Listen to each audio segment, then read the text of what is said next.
Halo teman-teman, bertemu kembali dengan saya, Doni Ferdian. Udah lama sekali saya nggak nongol. Jalan aja yuk.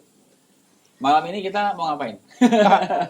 Kita kedatangan seorang tamu yang sangat spesial ya, karena Wis, beliau ini ya pokoknya nanti kita kita kupas satu persatu. oh, Mas dikorek. Arif, silakan. Sun. Kita tambahin Belmore. Oh iya Mas Sun. Arif Belmor. Nama lengkapmu siapa sih Mas? Mas Arif siapa sih? Arif Hidayat, Arif Hidayat, Arimba ya. Arimba Culture Exchange. Arimba Culture Ethnic. Jadi Arimbis. Mas Arif ini adalah sosok yang menurutku itu di belakang layar dalam banyak hal pergerakan seni dan budaya Indonesia ya. Bahkan sampai junjungan kita, Mas Sawung Jabu, itu juga Takono Arif. Oh, Bener kan? Iya. Jadi itu kita menarik. Tapi sebelumnya sang pawang. sang pawang. Jadi iya. sebelum kita masuk sana Mas Arif, asalnya dari mana sih Mas Arif? Ini saya nanya beneran karena saya belum tahu selama ini. Iya, bagus belum tahu. Asalmu tuh dari mana sebetulnya? Aku tuh lahir Jakarta. Lahir di Jakarta. Iya. Terus kemudian Kemudian nggak perlu saya tanya tahunnya dong ya. banyak di Jakarta, Terus? terus aku pindah SD itu ke Blora. Pernah di Blora. Oh, Pramudia Anantatur. Iya. Pramudia Anantatur pindah Blora berapa tahun buat saya. Terus saya balik ke Jakarta.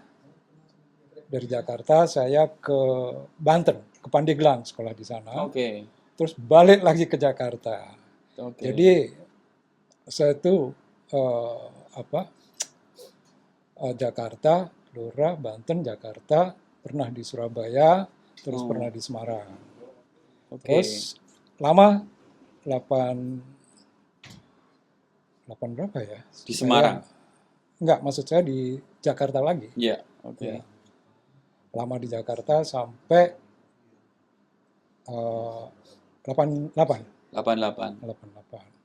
Kemudian pindah kemari. Pindah ke Australia. Tahun 88. Akhir. Wow. Lama ya berarti ya? Wah, kelamaan, Pak. Kelamaan. Wah. Nah, ini kan menariknya di DND ini kan kita Ya. undang banyak orang. Mhm. Pada intinya itu kalau versi Ruli mungkin beda lagi ya. Kalau versi saya itu merayakan kehidupan orang-orang Indonesia di Sydney Oh, iya, dengan iya, segala macam perjuangannya. Iya, Tapi iya, kan asik kalau kita tuh tahu sejarah di belakangnya dulu. iya. Apalagi mengenal sosok Mas Arif ini. Ya, saya orang yang dibesarkan di lingkungan pop ya. Iya. Maksudnya tahun 90-an itu kan budaya pop Iya, iya. ini ya, besar sekali di Indonesia kan. Sehingga kalau buat saya sesimpel bahwa orang itu ngetop kalau orang itu nongol di TV. Ah, iya, Iya kan? iya, Itu iya, ingat. produk 90-an. Nah, Iya. tapi waktu saya datang kemari dan kenal sama Mas Arif, Mhm. saya nanya, "Sopo ki Mas Arif?" Ah. Karena nggak pernah nongol di TV. Oh, Tapi lucunya kenalannya itu orang-orang top yang saya tonton di TV. oh, Ya kan, musisi-musisi kayak Indra Lesmana, Dewa Bujana, itu semua kayaknya kalau ke sini pasti foto bareng Mas Arif. oh. Ini siapa nih? Nah, pertanyaan saya berikutnya, sebetulnya kapan sih mulai terlibat aktif dengan seni dan budaya itu, Mas Arif? Aku mulai aktif itu sebetulnya sangat beruntung sekali. Mhm. Bertemu Mas Jabu 83. Oh, awalnya ketemu Mas Jabo dulu Iya, 83. di Waktu di Indonesia. Jakarta, di Indonesia. Artinya saya mulai proses apa namanya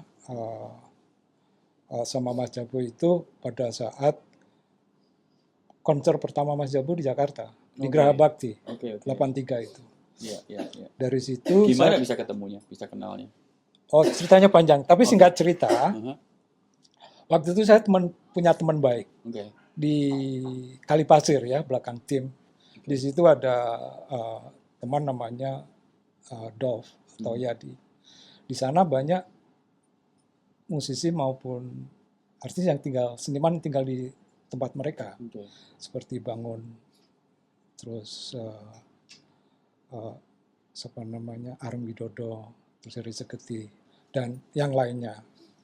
Nah pada saat itu Jabu itu mau bikin konser Hmm. di Geraha Bakti. Ya. Saya ketemu Iwan Burnani Tony, tapi saya udah bertemu Iwan sebelumnya ngobrol kalau Mas Sawung Jabu itu akan bikin konser tapi butuh tempat untuk latihan. Oke. Jadi kebetulan saya tinggal di Kebon Baru. dan depan rumah di Kebun Baru itu ada rumah kosong. Jadi saya sewa di sana Ya. untuk latihan proses saung jabu sama sirkus baroknya Oke. selama sebulan di sana. Ya. Nah dari situ mulai, artinya saya bergaul sama Mas Jabu, terus sampai akhirnya saya bikin beberapa bantu konsernya yang di Gerabakti. Saya juga berterima kasih sama Iwan Burnani Tony, dia anak bengkel teater juga. Oke. Ya, selesai pertunjukan itu, lantas pergaulannya saya berkembang mulai dari teman-teman Mas Jabu yang saya tahu, terus sama Iwan Burnani Tony, teman-temannya semuanya, terus saya ke bengkel teater Rendra. Karena pada saat itu Rendra belum boleh pertunjukan, Ya. jadi proses dari Belum sana, boleh karena ya zamannya ya. zamannya. Nah, selesai pertunjukan sirkus barok di Gerabakti, judulnya kalau nggak salah waktu itu Jazz Meet Reggae. Iya, Bisa membayangkan. iya. Dan itu konser pertama ya. Ya. Terus selanjutnya kita ngobrol sama Mas Jabu soal aktivitas lainnya. Pada saat itu saya tinggal dengan Mas Jabu. Oh. Iya. Udah Tinggal mulai total. Iya, udah mulai aktif dengan Mas Jabu, tinggal di sana. Terus sampai proses latihan waktu itu ada pertunjukan, Iwan Burnani Tony bikin pertunjukan namanya Suto Mencari Bapak di Ancol. Apa itu? Seni apa? Teater, Teater. musik teater. Oke. Dan musiknya Mas Musical Jabu. Ya. Kita latihannya di rumahnya Rendra. Sebagian latihan di tim, Ya. sebagian di rumahnya Rendra. Dan di Sebentar, sana Mas Arief tuh di situ ikut main atau aku ikut main. ikut main? Ikut Oke. main di Suto Jadi Mencari pernah Bapak. muncul di depan berarti ya? Iya, Oke. sama sutradaranya Iwan Burnani Tony waktu itu. Oke. Musikalnya Mas Jabu. Nah dari situ selesai pertunjukan, saya berpikir Mas Jabu, ayo kita bikin apa lagi nih. Akhirnya konser pertama yang saya buat sama teman-teman ya, waktu itu di Salihara itu banyak sekali yang tinggal di situ, di rumah Mas Jabu. Ya. Ada teman-teman dari bengkel kan, seperti Iwan Burnani Tony, Adi Haryono, terus Oso, terus Udin Sa.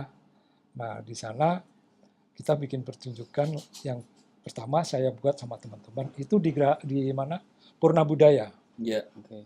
Yang di Menteng itu. Ya. Dan ininya Pak Hamzat Rangkuti. Tapi pada saat kita udah proses, kan rencananya 2 grup, sirkus barok dan grupnya satu lagi.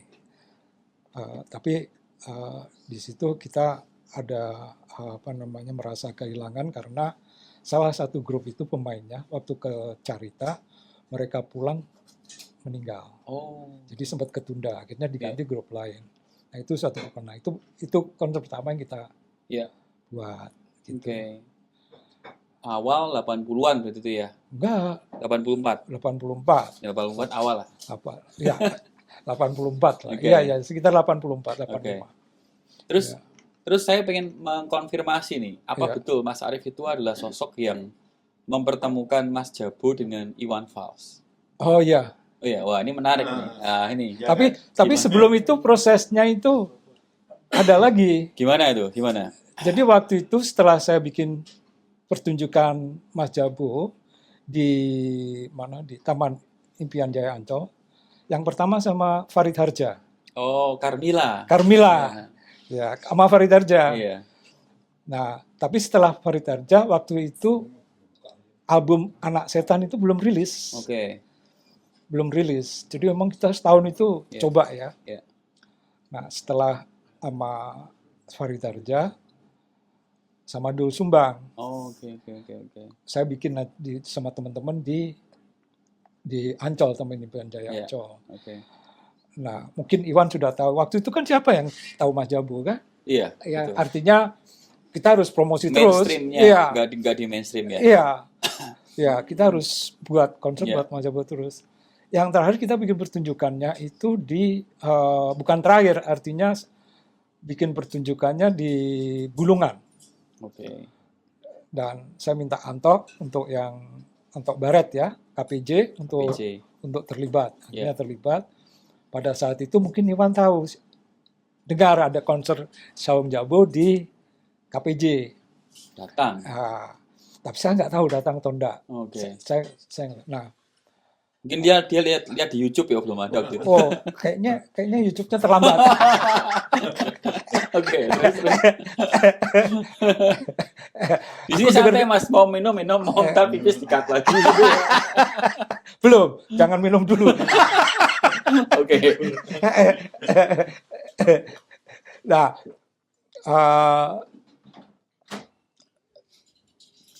saya dengar si Iwan tuh tanya soal Jabo sama anak-anak KPJ. Saya pikir, wah ini kalau saya bikin pertunjukan Iwan sama Jabo menarik juga ini. Akhirnya saya nge-approach Iwan waktu itu sama Edi Haryono. Ada anak bengkel yang tinggal di Salihara. Jadi Salihara itu memang rumahnya Mas Jabo itu rumah inspiratif banget.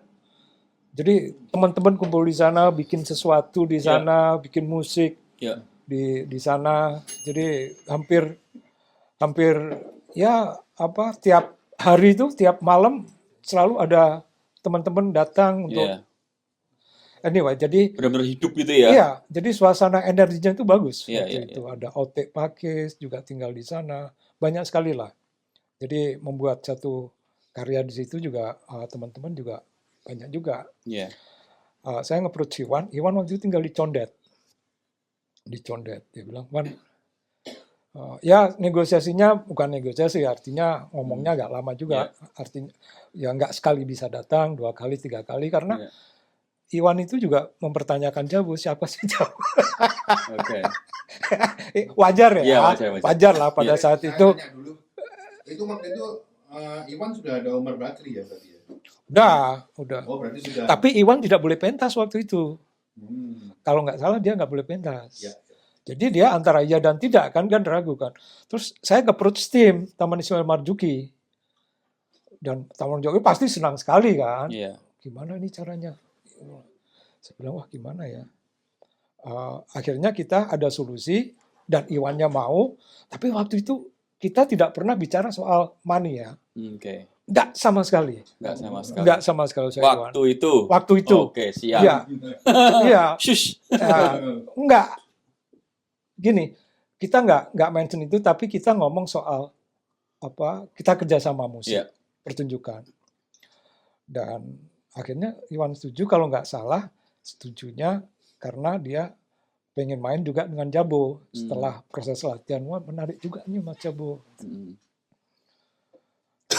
Karena nama Iwan Fals kan yang dilarang, tapi nama Virgiawan Nistanto kan nggak dilarang. Jadi kita promosinya posternya pakai nama Virgiawan Nistanto.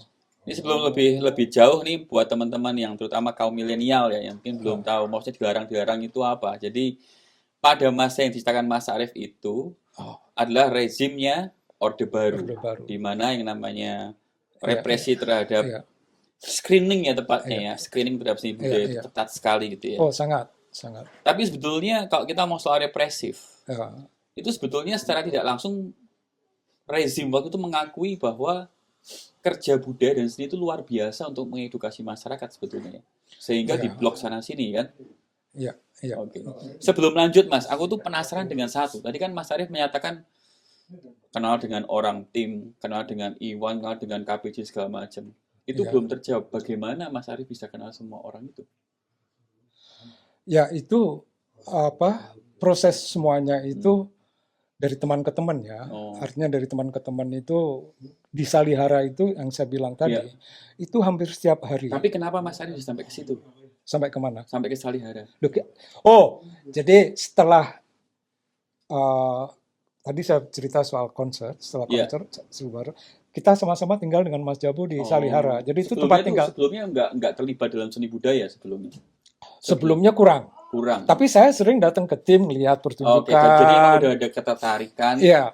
Dengan Jadi komunitas tim dan masuk gitu iya. ya. Oke, oke. Dan saya itu hampir seminggu 3 kali selalu ke tim. Oh, berarti ketertarikannya luar biasa. Ya, dan saya lihat Mas Putu, lihat Nano, ketemu ngobrol, terus Mas Nano Rianti Yos, Arno itu. iya sama mereka.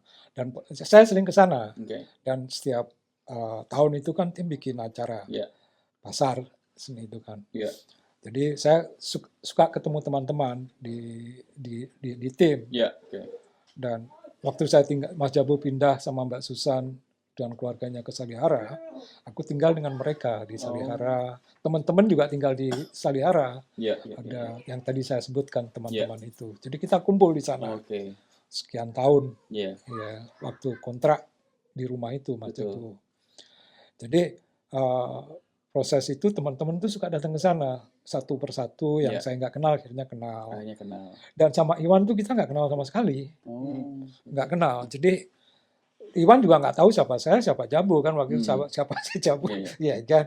Ya akhirnya ya saya harus nge-approach si Iwan sama Edi Haryono ke rumahnya. Sama dengan waktu saya nge-approach Do Sumbang sama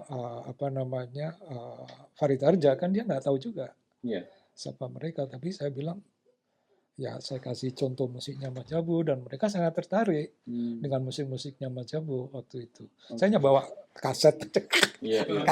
kaset sama tape recorder yang kecil itu, Iya. saya suruh dengerin gitu Lah, kan. Mas Arif kenapa bisa tertarik sama musiknya Mas Jabu? Itu prosesnya lama itu. Enggak, yang membuat tertarik itu apa Aku ya musik Mas Jabu itu saya pikir waktu itu ya, buat aku mainstream banget. mainstream banget. Iya, lain daripada yang lain di musik Oh, nih. oke. Jadi saya butuh waktu lama untuk mengerti musiknya Mas Jabu dan syairnya. Oh, oke. Jadi memang nggak hanya sekedar dengerin tahu, syairnya juga tahu gitu kan. Iya. Dan itu membuat saya penasaran. Iya. Ini Mas Jabu menarik sekali nih Iya. musikanya dan syairnya. Jadi saya butuh lama itu Iya. untuk mengerti Mas Jabu. Dan juga waktu saya tinggal sama Mas Jabu, waktu di Kelapa Gading itu setiap malam itu Mas Jabu itu bermain musik, main gitar sama nyanyi dari setelah makan malam sampai jam 11, jam 10 malam. Wow. Itu setiap hari. Jadi itu prosesnya dia. Oke. Sekalipun dia nggak Wow. ada konser, nggak ada pertunjukan, tetap dia harus. Apa yang dimainkan lagu-lagu? Ya baru? lagu-lagunya khusus Jabu. Oh, oke. Lagu-lagunya Jabu, semuanya diulang. Oh, Lagu oke. Jabu. Dan juga waktu tinggal di Salihara itu sama. Jadi hampir setiap malam Mas Jabu itu selalu latihan Oke. selama 3 jam paling tidak. Dan teman-teman yang datang itu juga mereka ikut. Iya. Dan itu proses kreatif yang sangat menarik buat saya karena Jabu itu konsisten. Iya.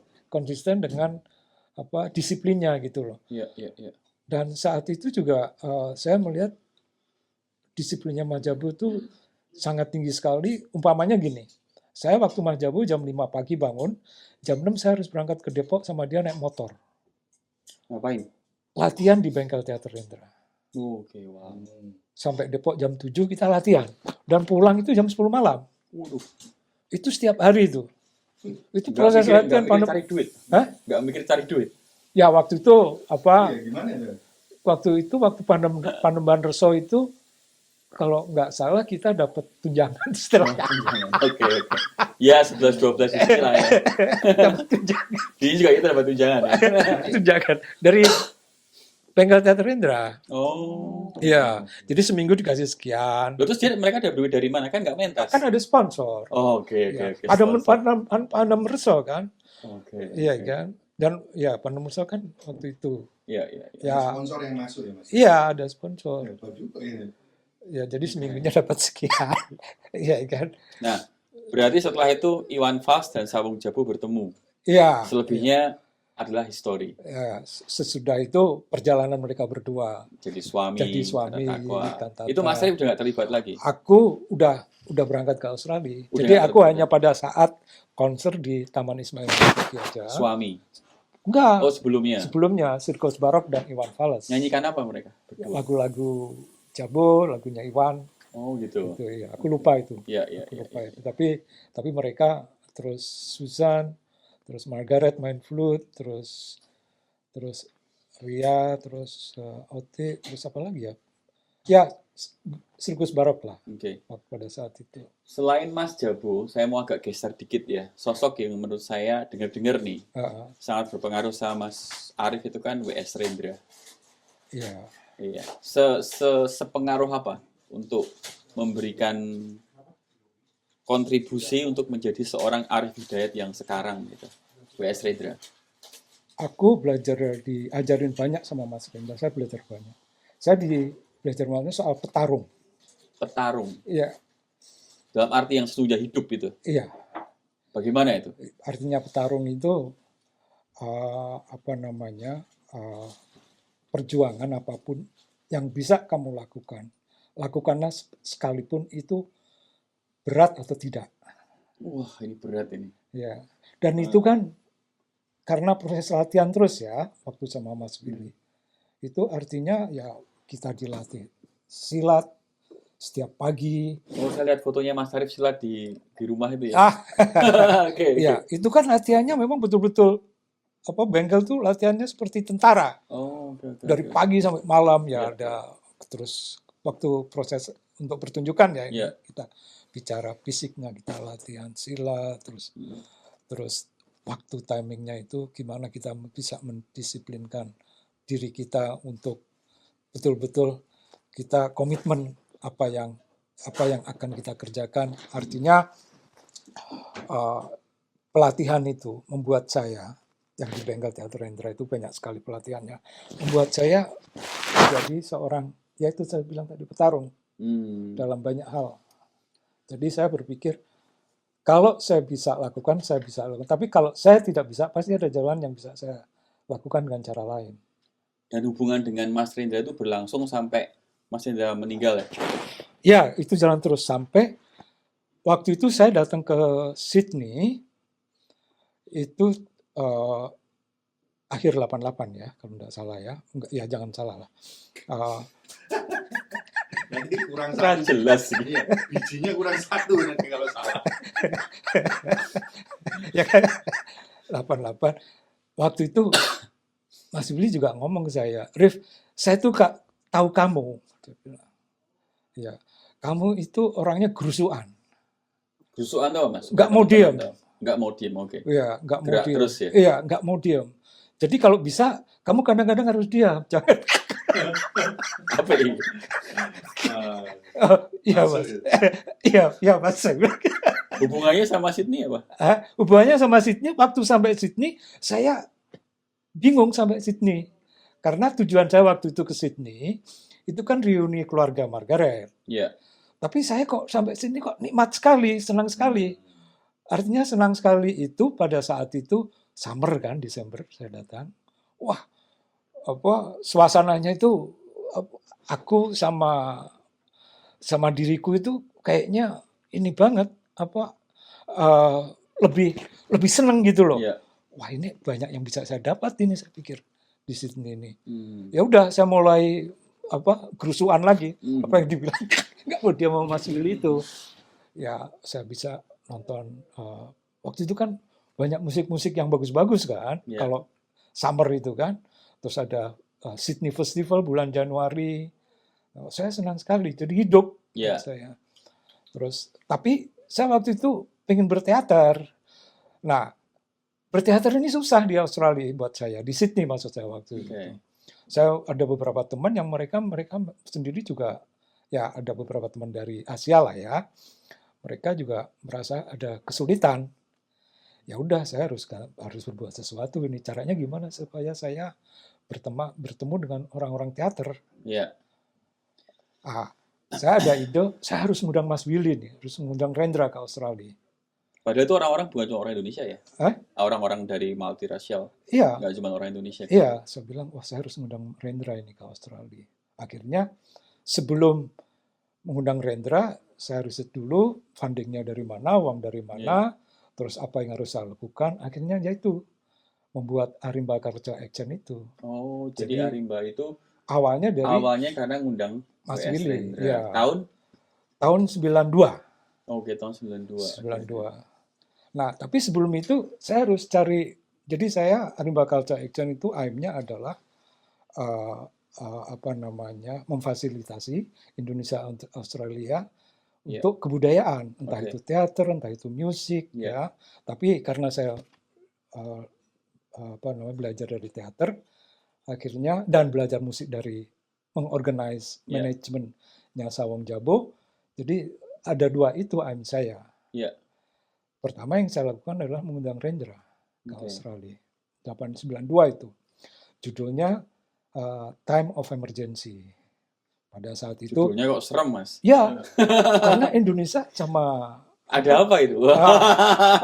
seru itu cerita. Iya, Itu oke, nanti kita off air ya. Iya, iya, iya. Time of Emergency. Jadi baca puisi dan diskusi. Hmm. Saya pikir saya harus bawa tur Mas Willy, Rendra ini ke Australia. Jadi pertama turnya ke Sydney, main di Belfast Street Theatre. Oke. Jadi ada slide, dan slide-nya itu kan pakai bahasa Inggris juga. Mas Willy, Rendra baca Indonesia, dan yang translate-nya itu Mbak Susan. Sebagian Mbak Susan, ada juga Ketut Yuliarsa dan Alison Murray. Okay. Jadi Sydney, Canberra, terus di Melbourne, terus di Perth. Itu di Canberra nggak hanya ketemu Jamie Aditya. Ya, Gitu ya. Itu di Canberra itu pas baca puisi, Jamie Aditya tuh di belakang saya di ANU itu main suling. Kaget, aduh ini siapa nih main suling? Waduh. Wah. Jamie Aditya MTV. Iya. Terus Mas Willy senang. Ditanya kan, kamu ini siapa? Saya Jamie Aditya, saya cucunya Adiat. Oh ya udah, kamu terusin aja, kamu nakalnya seperti kakek kamu. Cucunya ya. Cucunya. Ya udah. Iya. Terus dari situ, wah itu seru itu waktu Mas Willy itu kesini, Rendra itu. Jadi itu pengaruhnya waktu dia datang kemari itu cukup besar ya untuk Sangat besar. apa pengaruhnya untuk dari Karena orang Australia sendiri apa? Australia Jadi sendiri, tahu. iya, jadi dia banyak sekali ingin tahu soal Indonesia, soal politik, soal ekonomi, macam-macam. Dan Mas Willy itu menjelaskannya enak sekali.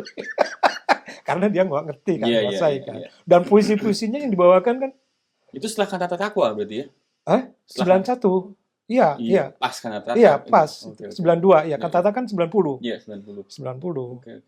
Jadi waktu itu, wah, diskusinya seru di mana-mana. Tapi umumnya mereka soal politik. Iya.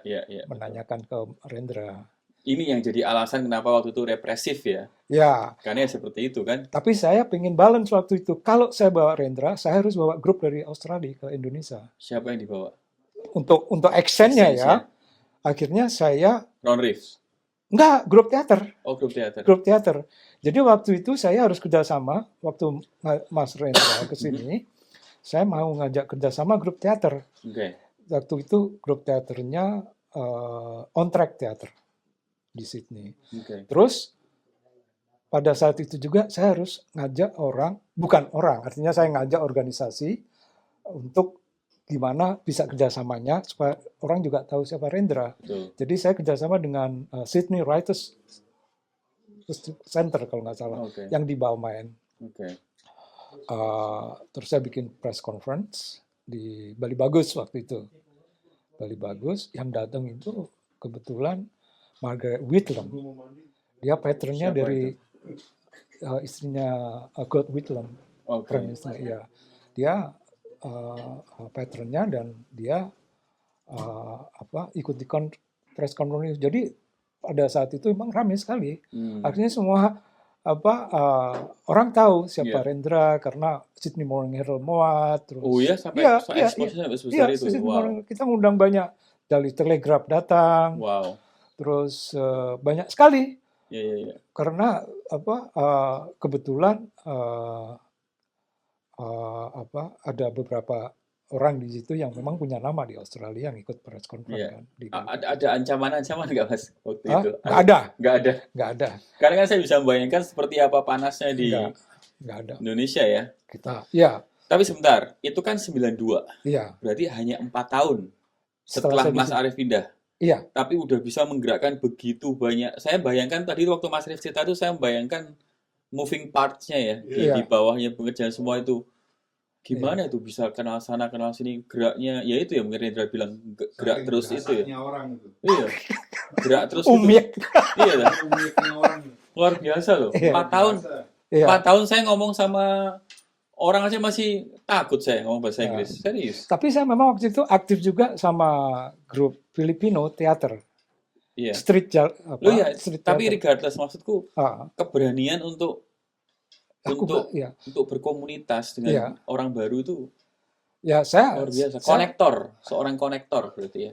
ya saya waktu itu total aja. Oke. Saya keinginan saya sama Rendra ini harus bisa saya lakukan. Iya. Apa yang bisa saya lakukan aja. Oke. Jalan terus aja. Iya. Ya jalan memang Iya.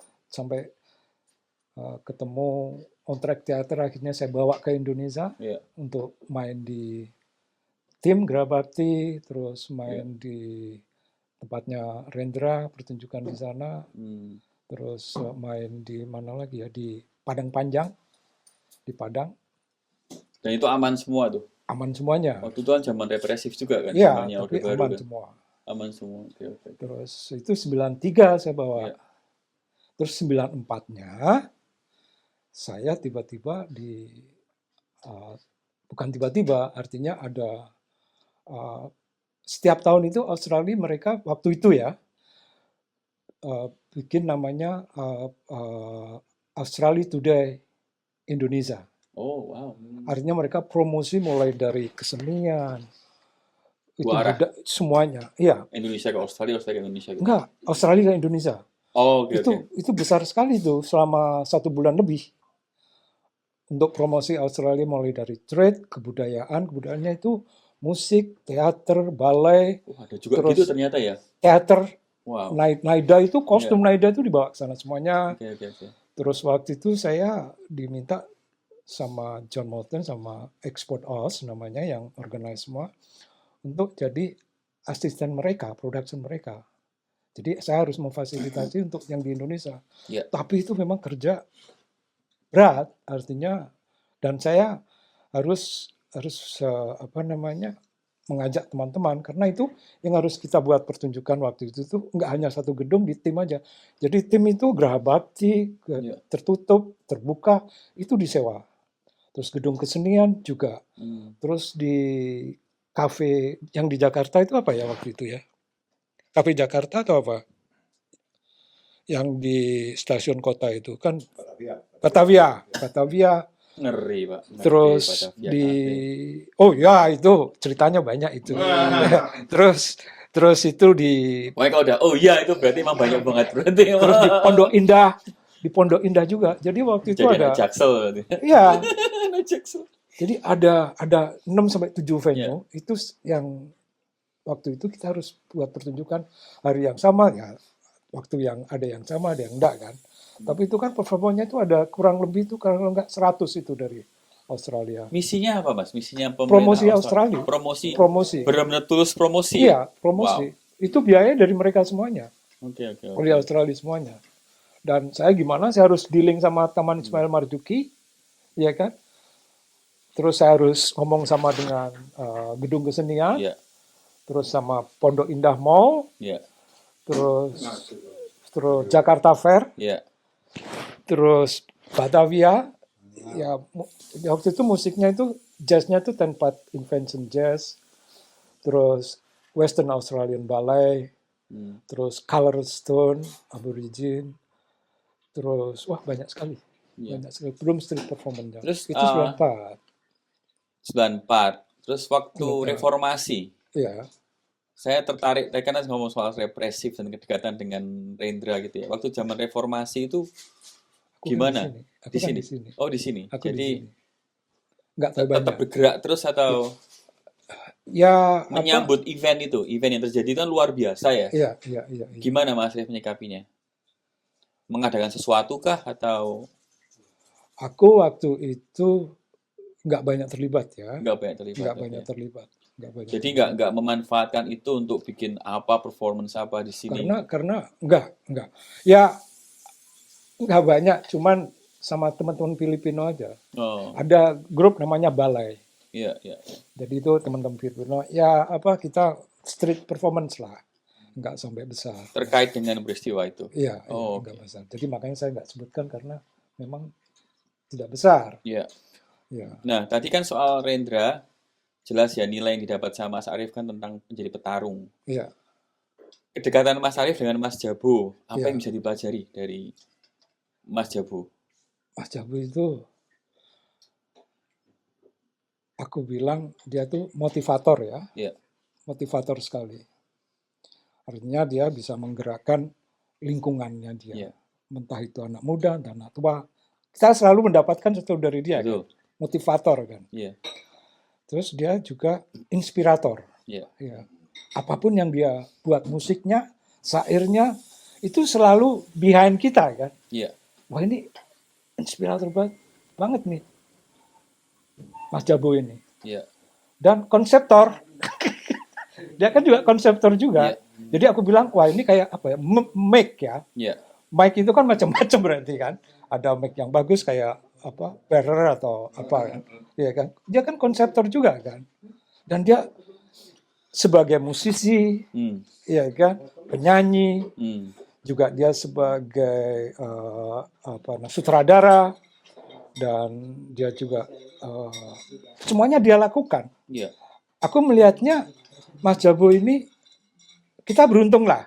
Artinya kita dan Indonesia itu harus beruntung sama dia mempunyai seorang seniman ya, yang artinya berkualitas tinggi dan total ya. dan sangat total. Iya, sangat total. Dan sangat total. Dia itu tidak ada pamrihnya memberikan Ya, kepada semua golongan. Artinya golongan itu seniman, anak muda sampai yang tua juga. ya, Dan dia pergaulannya kan pergaulan yang sangat luas sekali ya. ya. Sangat luas sekali. Sangat bisa menerima orang baru. Iya, itu kita masuk itu gampang. Gampang. Artinya kamu kenal Jabo itu begitu masuk, ya masuk aja. Iya, saya Dan- merasakan itu. Bang. Dan dia tidak ada tendensi lo siapa sih? Iya, Ini nggak apa ada. sih? Nggak Iya, ada. kan? Dan masuk total aja. Dan kadang-kadang joke kan. Iya kan. Joke-nya Iya. itu kan kadang-kadang ya itu mungkin khas Surabaya ya. Ya, khas jalanan lah. Iya, Iya. iya, dan pergaulannya dia Iya, betul, kan. betul. Iya kan. Itu kan gampang kita terima. Tapi dia juga tidak segan-segan ke manapun, dia juga biasa aja, bukan sebagai orang yang Pernah ngapain, pernah, bikin sesuatu. dia tidak ada merasakan bahwa aku ini pernah top atau Iya. aku pernah ini loh, nggak Iya. ada kan. Ya dia pas jalan. Oke, sekarang geser. Selain udah Mas Rendra, Mas Jabo, Mbak Margaret. Nah, gimana ketemunya sama Mbak Margaret itu? Mbak Margaret itu adalah istrinya Mas Arief, Iya. seorang seniwati. Iya. Gimana ketemunya sama Mbak Margaret itu? Waktu itu Margaret itu dapat pekerjaan di Jakarta. Ya, Terus Mbak Margaret itu asli kelahiran Australia. Australia, Sydney. Oke. Ya apa? Dia dapat kerjaan di Jakarta. Tahun berapa waktu itu? Saya lupa ya. Artinya 86 atau kalau nggak salah. Oke. Dan waktu itu ketemu di rumah Jabo, ketemu rumah David Reeve. Ya, Terus dia pulang ke Sydney, terus kembali lagi ke Jakarta. Dan pada saat pulang ke Jakarta itu, saya udah akrab dengan dia. Waktu itu di Salihara ya, ya, Salihara. Dan pada saat proses Salihara itu, kita bikin pertunjukan di tim sama Iwan Fals. hmm. Dan Mas Jabo meminta Margaret untuk main flute. Oh, jadi ada di situ waktu itu. Iya, jadi Margaret ikut main. Oke. Yang akhirnya keterusan sampai sekarang. Sampai sekarang. Oke. Sesederhana itu berarti ya. Iya. Tapi jadi- Mbak Margaret itu emang pemain flute sejak lama, udah lama. Iya, dia memang pemain flute, piano, Oke. dan vokal kan. Ya. Ya.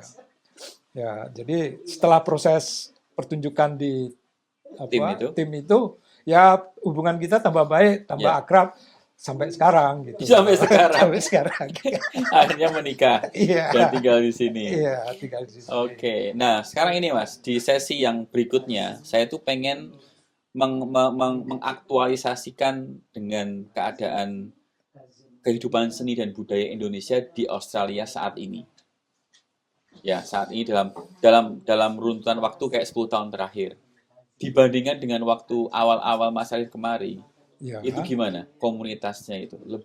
Apakah lebih dinamis atau bagaimana? aku waktu itu merasa hidup ya. Tahun awal itu Iya. 90-an, oke. Jadi 94 itu saya pikir sama Margaret kita harus berbuat sesuatu dulu ini Ya, setelah Arimba Culture Action untuk memberikan sumbangan atau wawasan kita kepada anak-anak. ya, Jadi kita diskusi, akhirnya Margaret punya ide membuat pertunjukan di sekolah. oke, Itu 94. oke, Terus dia punya agent namanya Young Australia Workshop. oke, Terus bikin trade-nya waktu itu, title-nya itu Exploring Indonesian Music. oke, Jadi Margaret ngomong soal musik, saya ngomong soal budayanya, oke, soal kesenian Indonesianya. Jadi kita tur ke sekolah, oke, 94 itu. ya. Ke sekolah-sekolah sampai 2004, selama 10 tahun. Wow, lama juga loh. Iya. Di New South Wales atau Australia? Nationwide? Australia, Brisbane, Melbourne, selama 10 tahun. Oke, Dari mulai 94. ya, 94 itu awalnya. Jadi itu memang salah satu income kita. oke, Artinya kita tuh sehari bisa 1.000 murid dari 3 kelas. oke, Anak-anak itu kan. Iya. Setiap kelas itu 300 orang, Iya. 300 anak lah ya. Iya. Dan itu kita sehari bisa 3 kelas. Iya. Dan itu 94 sampai 10. 2000. Dan pada proses itu, Aha, 94 itu aku kadang-kadang nggak bisa. oke, Jadi saya ngajak, Margaret itu ngajak Deva. oke. Deva untuk, Permana. ya, untuk terlibat, untuk ikut. Terus kita juga ngajak siapa namanya, Reza Oke, Rahman. Iya. Terus kita ngajak Ron Reef. Ron Reef, oke. Nah, kalau saya nggak bisa ya. Terus kita ngajak Jamie Aditya. Oh, Jamie dia juga. Iya, itu paling bandel itu. Kalau kita ajak itu. Banguninnya susah.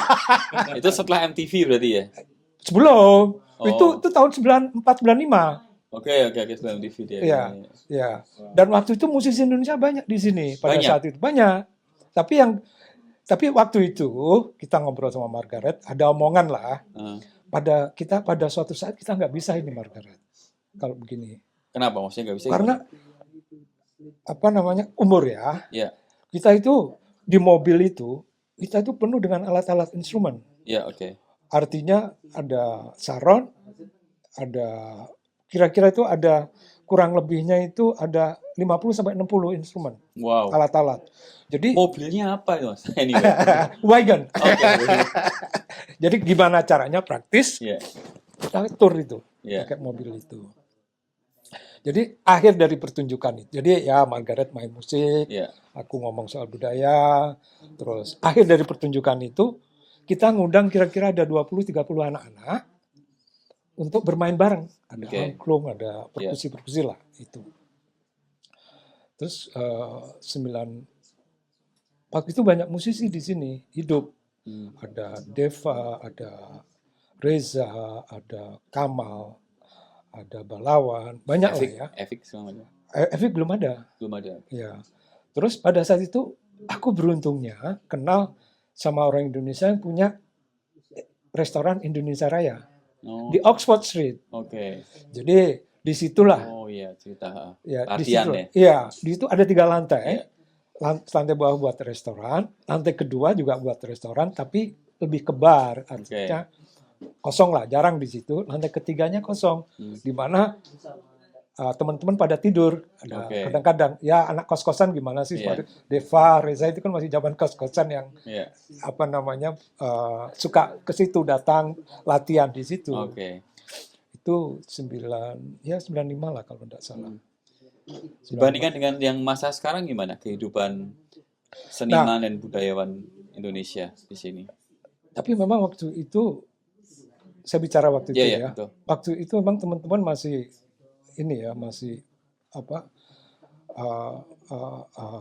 masih semangat untuk membuat sesuatu yang baru ya. Iya. Artinya musik. Jadi mereka total bermusik memang. Oke. pelajar mereka, ya kan. Ya, Mereka kan semuanya kayak si siapa pahlawan itu kan mereka pelajar. iya belajar lah di sini Deva. Mereka belum ada tanggungan kan. Iya. Jadi waktu itu ada grup namanya uh, awalnya Margaret bikin grup Merica. Iya, terus jadi Songket. Itu main di mana di Indonesia Raya restoran itu. Oke. Ya mix ya. Jamie juga main, Iya. ya kan. Terus selama setahun dapat tempat itu, Margaret ke Indonesia, ke Bandung, Oh, belajar di STSI selama 6 bulan lebih lah. Dan dia tuh satu kelas sama Evik, ya. sama Evan, Oke. waktu belajar di sana ngambil S2-nya. Dan Deva yang meneruskan Indonesia Raya. Oh, Dan pulang dari Indonesia itu ada grup Garis, iya kan? Terus ada Songket, ada Majabo, hmm. Genggong, terus ada orkesnya. Hmm. Tapi pada saat itu Sydney itu banyak festival. Oke. Waktunya pas. Iya. Ada Carnivale, Iya. terus ada World Music Festival, terus ada Music and Dance Festival yang di Opera House, gitu kan. Ya udah, aku pikir saya harus bikin sesuatu ini. Hmm. Akhirnya tahun 95, saya bikin pertunjukan pertama. Saya Oke. nekat itu. Oke. Di Metro Theater. Yang di George Wow, Street iya, iya, itu. di George Street. Itu, ya, Metro Theater itu. Saya bikin di sana. Waktu saya bikin di sana itu dia bilang, kamu harus ada garansi 200 orang penonton. Berapa saya bilang? 200 kali $3 katanya. Ya udah saya bilang, berani saya bilang. Ya 300, ya kan? 600. 600. Saya bayar, itu garansi. Plus Iya. sound engineering 150. Nah kebetulan sound engineeringnya waktu itu orang Indonesia. Oh, Randy namanya, orang Kalimantan. Nggak bisa bahasa Indonesia. nggak bisa bahasa Indonesia. Iya, nggak bisa. Kok lucu. Aku juga kaget. Loh, kamu dari mana? Indonesia? Oh iya, wah udah. Nah, itu waktu itu Saung Jabo yang main. Saung Jabo sama Tio. Nggak tahu kalau kamu pernah dengar Tio. Tio Belum. Mali. Jadi dia rilis pertama albumnya itu. Oh Ayu apa kabar Indonesia gitulah. Itu pertama itu saya bikin. Acara di Metro. Tapi kita dapat penonton ada 300. Oh, oke. Indonesia udah. semua. Enggak mix. Karena saya waktu itu melihat, waktu selama di sini, saya melihat acara-acara komunitas Indonesia itu mereka buat acaranya itu selalu di mana untuk komunitas Indonesia yang Betul, selalu kalangan datang. sendiri. Iya. Dan saya mau keluar dari zone itu Iya. gitu loh. Betul. Ya udah saya bikin di Metro. Iya. Dan saya waktu itu masih ada Indopos kalau nggak salah ya. Majalah Indopos itu. Saya promosi di sana. Terus umumnya saya bikin wall poster. Oke. Wall poster sama flyer lah. Iya. Dan saya kerjasama dengan Sydney Poster. Sydney Poster itu yang nyetak semuanya, yang itu mereka yang menyebarkan. Saya Iya. ke kafe-kafe itu, saya pakai mereka. Oke. Dan penontonnya itu hampir kurang lebih 75% itu orang Indonesia. Orang Australia. Oh iya? Iya. Dan 25% Indonesia. Indonesia. Oke. Hampir kurang malah. Iya. Karena mereka juga nggak tahu kalau ada acara itu. Iya. Artinya nggak ada acara, ya mungkin mereka tahu ya, saya Iya. nyebarkan. Mereka dari Sydney Poster itu juga saya minta lokasi kan. Mereka kan Iya. minta selalu lokasi. Tapi lokasi utama yang saya utamakan itu di mana banyak orang Australia yang tahu Indonesia, umpamanya Oke. Glip, Roselle, Anandel. Iya. Itu sasaran saya, Lekat. Itu kan mereka kalau ada flyer Indonesia itu kan mereka, oh Indonesia, mereka datang. Iya. Itu. Jadi itu waktu itu ya Iya. strategi marketing lah Iya. istilahnya. Pakai Sydney Poster 94. Dengan yang sekarang Kalau beda. jauh. Jauh. Jauhnya apa, Mak? Kenapa bisa jauh? Apakah zaman udah berubah? Media Aku udah rasa berubah, atau generasinya juga udah berubah. sudah berubah Iya. ya. Tapi Tantangannya juga berubah. tantangannya berubah. Dan waktu itu umpamanya kalau kita lihat nggak tahu ya, saya merasa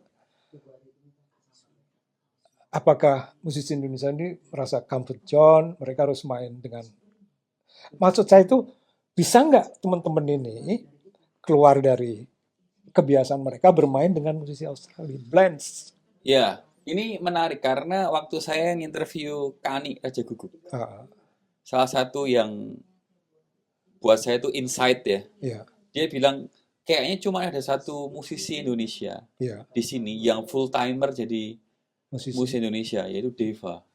Yang dia tuh benar-benar ya hidup dari musik dan musik untuk hidup istilahnya. Sementara yang lain itu harus bekerja di pekerjaan-pekerjaan yang lain dan menjadikan musik sebagai sampingan. Tapi itu ya memang Deva sampai saat ini Iya, ya. iya. Tapi apakah itu jadi alasan? Nah, maksud saya gini, pertanyaan saya itu mengarah ke apa sih sebenarnya yang perlu dilakukan oleh musisi Indonesia supaya bisa lebih diterima di market Australia dan supaya bisa lebih mandiri dalam artian nggak perlulah kerja sampingan lagi tapi jadi musisi gitu aja. Aku rasa itu hal yang akan sulit juga Kenapa sulitnya? secara finance ya. Kalau jadi Oke. full time musician, kalau kamu jadi full time musician bisa, tapi kamu harus komit. Artinya komit kamu bahwa kamu memang nggak ada uang, ya, Iya, kamu harus ya adalah artinya iya. kamu harus jadi pengajar musik, jadi Oke. guru.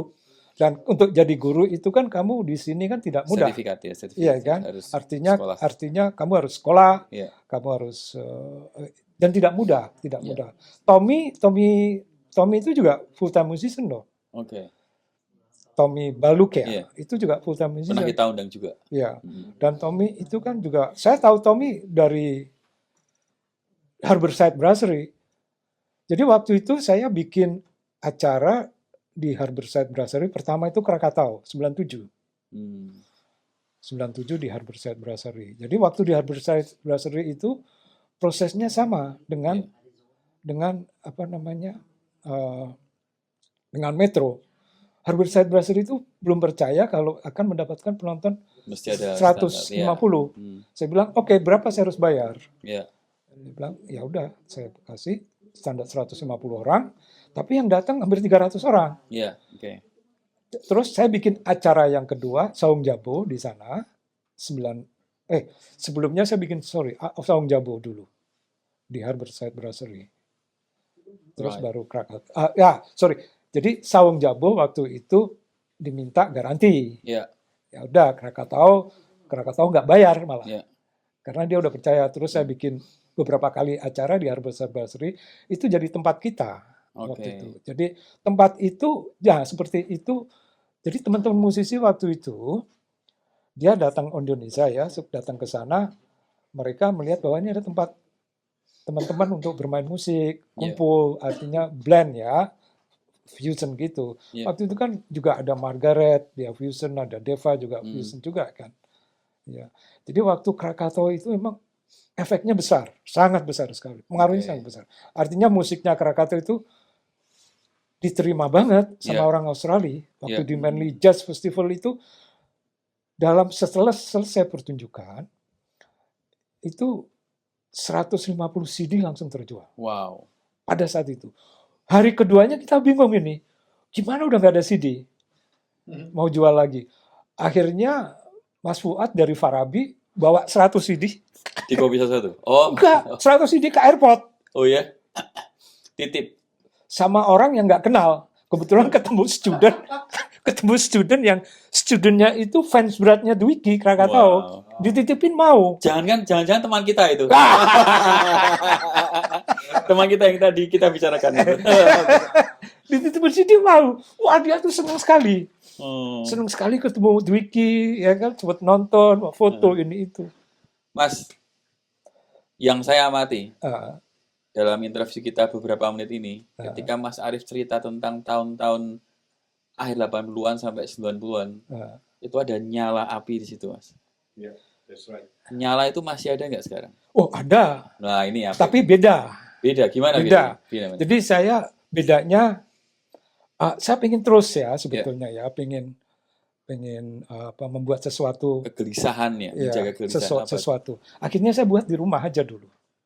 Sambil mencari saya. Oh, jadi kalau undang teman-teman itu ya? Iya, saya itu ambil mencari sebetulnya. Oh. Gimana sih nih teman-teman maunya apa sih? Mesti Maunya nyari saya nggak pernah datang. Enggak, artinya berkesenian. Iya, iya. Ya. Terus waktu Jabo itu kan, ingat nggak? Sebelum Covid itu kan saya senang sekali tuh. Iya. Artinya semangat itu kan ada lagi kan. Tonil. Teman-teman. Tonil, ya. Sorry saya batuk-batuk terus teman-teman. Iya. Tonil itu kan bagus itu. Iya. Iya kan udah semangat baru lagi. Kenapa nggak bikin lagi, Mas? Atau masih mencari? Aku pengen materinya apa gitu loh. Apa yang membuat Mas Arief gelisah? Ya apa yang saya lakukan dulu belum saya dapatkan lagi. Jangan-jangan Iya. ini jadi penutup yang bagus nih. Apa itu? Represif. Represif. Nah. Gini loh. Saya dapat momen terakhir itu 2011. Nah. Oh, iya. Ya bukannya momen bagus, artinya banyak hal yang aku lakukan ya untuk exchange budaya Australia Indonesia ini. Ya diantaranya grup-grup Australia yang saya bawa ke Indonesia untuk cek jazz, Yeah. terus Java Jazz, terus Blues Festival, terus itu saya pengen melakukan orang lain kalau bisa melakukan apa yang pernah saya lakukan. Yeah. Artinya jangan sampai putus teman-teman seniman Indonesia yang ke Australia.